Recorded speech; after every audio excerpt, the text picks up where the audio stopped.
Hey, so picking up on previous theme, um, we talked about when I was revising the world history curriculum and got to work with John Eckloff about that. And we were really looking at this unit on African and Mesoamerican civilizations and how do we give equitable treatment to these civilizations and really focus on their voices and kind of get into that. And so I've been struggling with this a lot. That this is the shortest unit in our curriculum, and how do we expand on this, and how do we make it authentic and genuine for students, and how do we counteract these ideas that these civilizations don't matter and haven't contributed to history. And so John had mentioned they came before Columbus.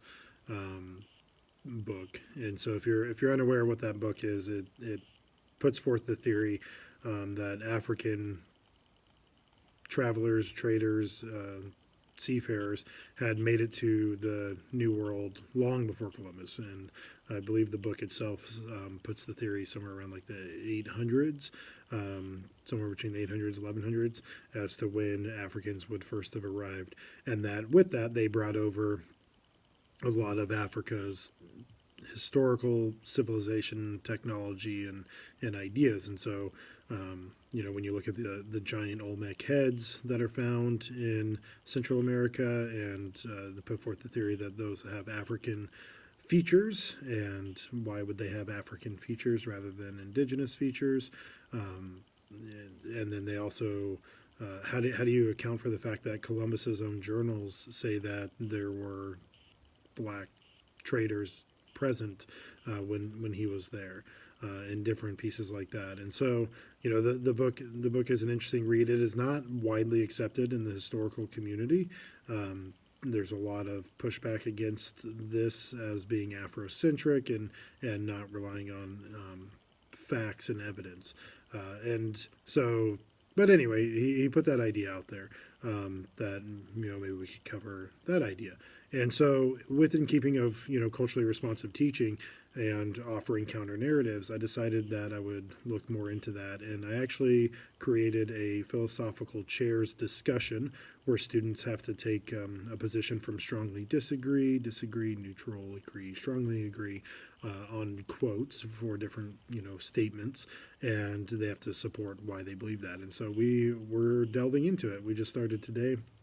But we're going to delve into the argument that Africans reached America before Columbus. We're going to look at whether the Chinese arrived in the Americas before Columbus, and look at the different evidence that's been put forth for that as well. That's certainly capable. I think both civilizations both had the capabilities to be able to do that. And there's quite a bit of evidence, specifically of Malian exploration from the kingdom of Mali. And Mansa Musa's own brother decided to abdicate the throne and see if he could find the other bank of the Great River, which is what they call the Atlantic Ocean. And so, I got students that are going to be delving into the evidence that we do have. They're going to be looking at some rebuttals to that evidence and different pieces. But we really started today with just really trying to focus on what do we accept as history, and who gets to decide, and how do we value some things over others, and what's the dominant narrative, and then what are the counter narratives. And so these are getting them looking at some counter narratives. Certainly I don't think any of my students are under the delusion that Columbus discovered America, but it's still the main focal point of when we start talking about contact between Europe and the Western Hemisphere.